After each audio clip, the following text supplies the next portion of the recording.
Kami dari kelompok XC di sini sedang menunggu keberangkatan buat masuk ke bus. Ini ada Elang, ada saya Riko, dan ada Raska sebagai kameramen juga. Ditunggu perjalanan kita nanti ya buat menuju kemana? Ke Bandung. Ke Bandung. Tapi sebelum ke Bandung kita kemana dulu? Subang dulu ya? Ya, Ya Subang. Tunggu perjalanan kita ke Subang lalu Bandung. Ya ditunggu aja guys. Dadah.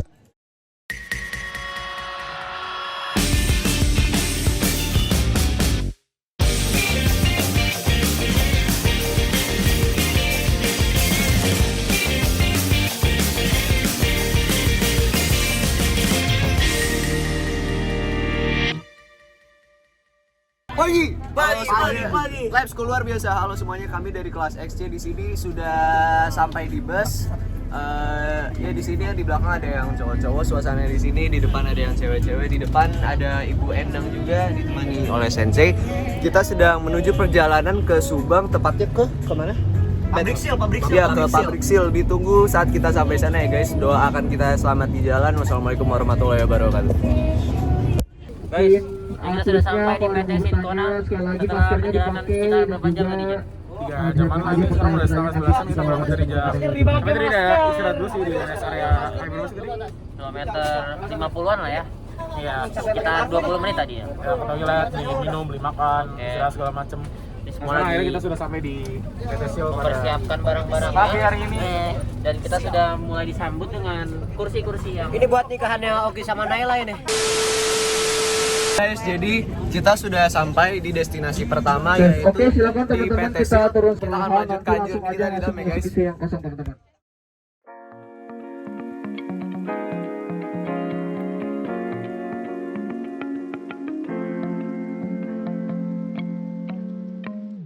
PT Sinkona Indonesia Lestari merupakan industri farmasi yang mengolah alkaloid dari kina yang digunakan sebagai bahan aktif farmasi, tonik atau perisai dalam industri minuman dan katalis di industri kimia.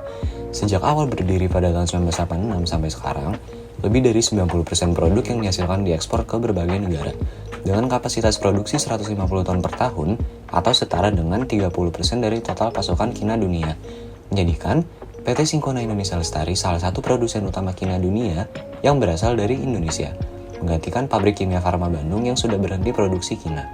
Selain bisnis inti dalam bidang garam kina, pada tahun 2017, PT Sinkona Indonesia Lestari mulai memproduksi minyak atsiri yang penjualannya tidak kalah laris di pangsa pasar. PT Sinkona Indonesia Lestari yang mempunyai luas area sekitar 5 hektar, memiliki letak geografis yang dikelilingi oleh perkebunan teh di kaki Gunung Tangkuban Perahu, yang berlokasi di Jalan Raya Ciater, KM 171, Kabupaten Subang, Jawa Barat.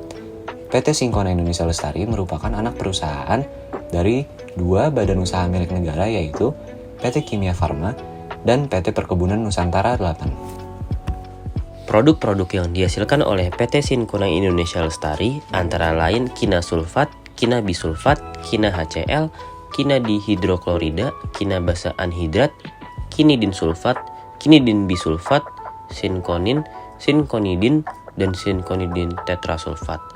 Produk-produk ini banyak diekspor ke luar negeri dan salah satunya dibeli oleh perusahaan The Coca-Cola Company yang menggunakan kina HCl untuk aditif minuman tonik dan minuman bersoda.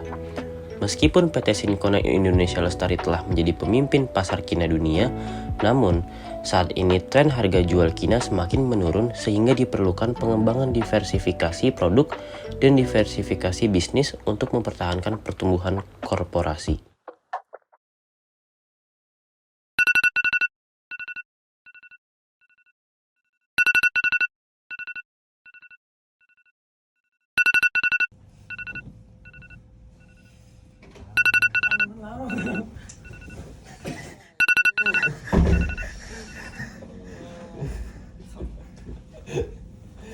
Tahun lang, dalam 35 telat kita.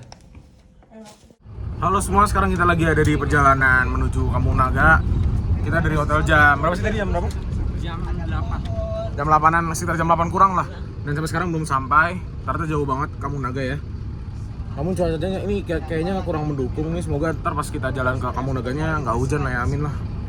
Ini kita juga disuguhin pemandangan yang sangat indah ya selama kita perjalanan ke arah Kampung Naga.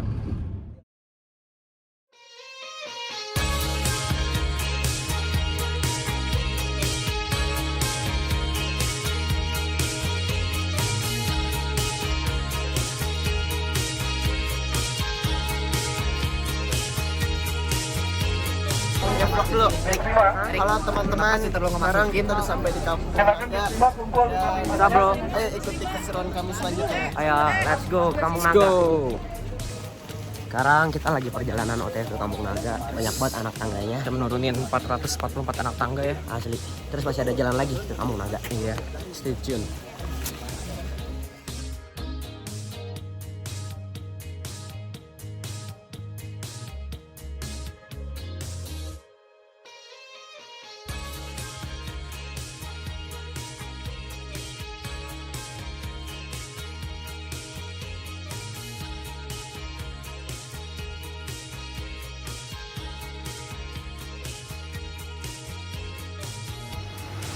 Selamat sore semuanya.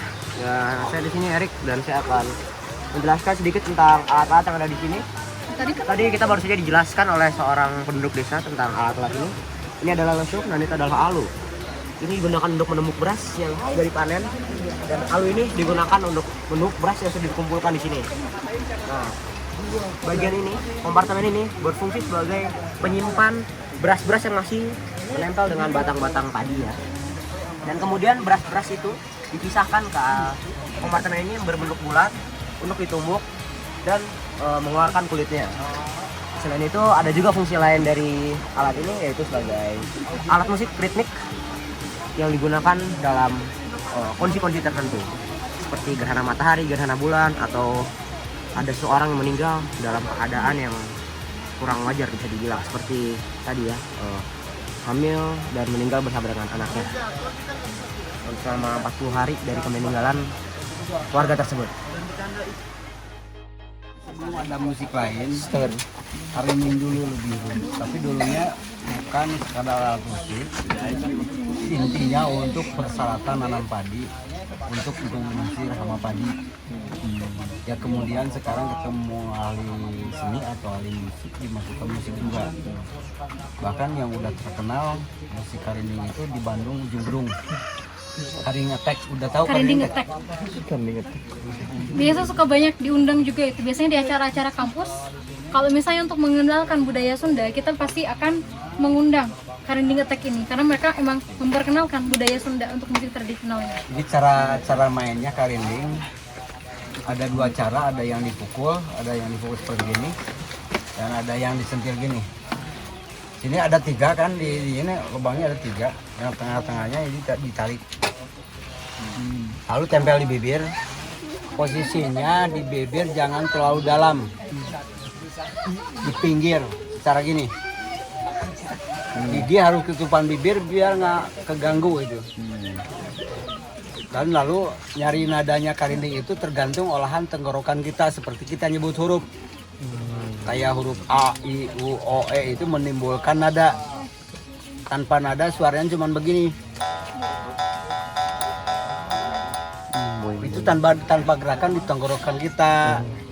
Salah satu contohnya gerakan kita di tenggorokan seperti bayangan orang nyebut huruf I seperti ini. Nadanya gini. Lalu A, lalu U, lalu O. Seperti itu. Yang nada itu di tenggorokan kita divariasi supaya kedengarannya enak gitu. Ya, ada seni seperti ini.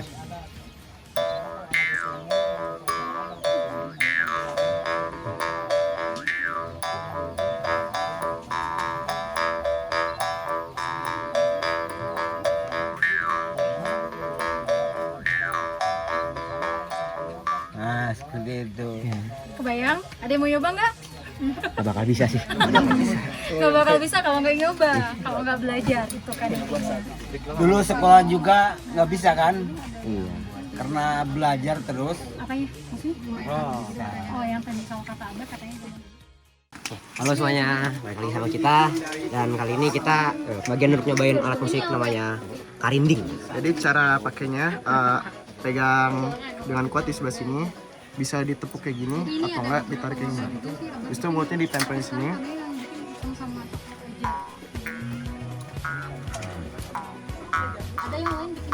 Gitu caranya. Suaranya mantap banget, Goofy ah. Ini juga proses pembuatannya lumayan susah karena perlu beberapa tahun untuk diasap contohnya kayunya dan juga ini limited stoknya jadi. Dan bisa kalian lihat ini benar-benar bikinnya secara manual, satu orang doang di sebelah sini. Handmade, butuh keterampilan lah untuk bikin sebuah karinding ini. Dari bambu jadi alat musik kayak gini. Ini kenalin teh, kamu dari SMA Lab School Jakarta, khusus kelas XC yang membahas tentang pengetahuan di pengetahuan. Di sini kan ada proyek untuk sesuai kurikulum baru. Kelas kita ini kebagian di bidang pengetahuan. Jadi di sini kami mencari tahu tentang aspek-aspek pengetahuan yang berkaitan sama desa ini, misal kayak contoh arsitektur ini mulainya dari bahan apa. Tadi udah sempat dijelasin juga dimulai beberapa bahannya udah terjawab. Nah terus tadi mau nanya apa tadi? Soalnya tadi habis ngomong apa? Jadi mungkin pengen nanya ini sih atap ya. Itu atap itu terbuat dari apa? Untuk atap sendiri itu kita sebetulnya ada 2 bahan yang dipakai. Kalau kalian perhatikan itu di bawahnya ada yang daun warna coklat, itu yang namanya daun tepus. Daun tepus itu sebetulnya hampir sama kayak daun jahe. Kalian tahu daun jahe nggak? Sama kayak daun jahe bentuknya, cuman aja dia hidupnya itu ada di pinggiran sungai. Dan dia itu dikeringkan. Tapi selain daun tepus itu kita ada juga yang namanya ijuk. Kalau ijuk itu dia serabut hitam ya, serabut hitam dari pohon palem atau pohon aren. Fungsinya sendiri kalau di pohon aren dia juga sama untuk melindungi si pohonnya. Kalau kalian nanti mungkin pas ke atas kita di tangga itu ada kebun yang ada pohon arennya, itu kelihatan. Jadi si pohonnya itu dia ditutupin sama si serabut hitam itu kayak gitu. Dan pertanyaan untuk ijuk sendiri ya, tadi sempat ngobrol sama teman-teman kalian juga. Sebetulnya pemilihan untuk bahan yang dipakai arsitektural rumah di Kampung Naga ini sendiri, semuanya itu bahan-bahan yang disebutnya kita bilang dia murah, tapi dia bisa tahan lama. Salah satu contohnya untuk si ijuk ini sendiri, ya si ijuk ini tuh dia bisa tahan sampai 30 tahun, 25 sampai 30 tahun baru kita renovasi, baru kita ganti kayak gitu. Dan sifat si ijuk ini dia sebetulnya bisa menyerap panas, bisa menyerap air juga, dan dia itu dibilang kayak misalnya suka ada yang mikir ini nggak dimakan rayap. Alhamdulillahnya itu pun salah satu sifat si ijuk ini. Jadi dia tuh anti rayap juga, makanya dia bisa tahan lama kayak gitu. Kalau hujan rebus? Enggak, alhamdulillah. Itu salah satunya kenapa? Karena itu dibikin kita berlapis-lapis, nggak cuma satu lapisan. Oh iya. Ditambah lagi di bawahnya kita masih ada pakai yang namanya si daun tepus itu. Dan sebetulnya airnya itu nanti dia akan tetap mengalir kayak kalau kalian genteng hujan, dia akan terus turun ke bawah aja. Sama kayak gitu kan? Nah ini juga sama kayak gitu.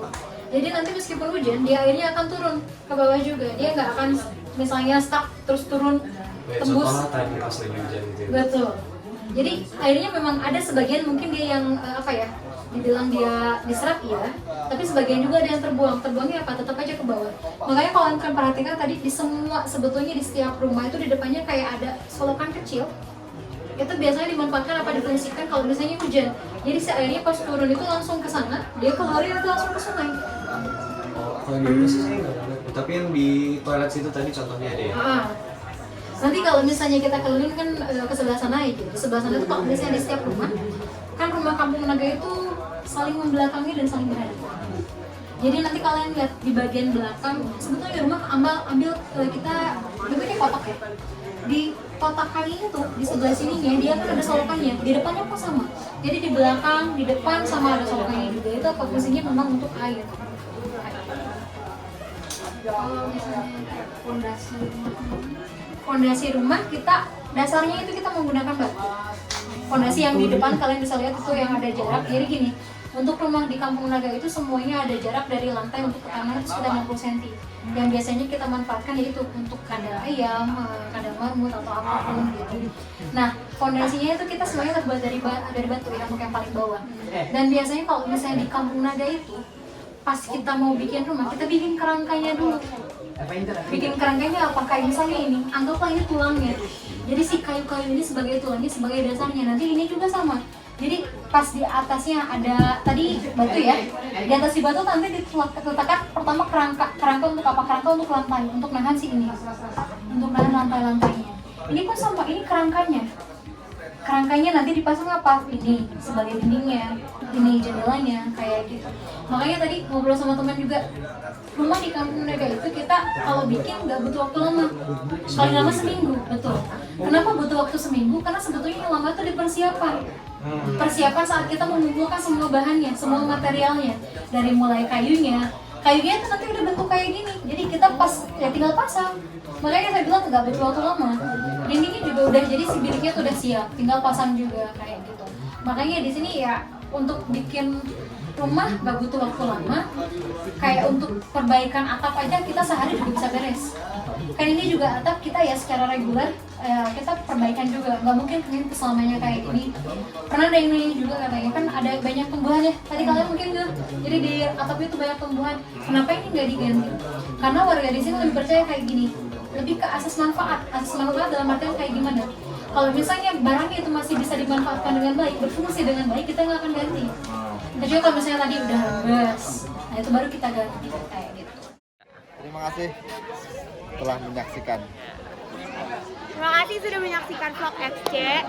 Jangan lupa like, comment, share, and subscribe.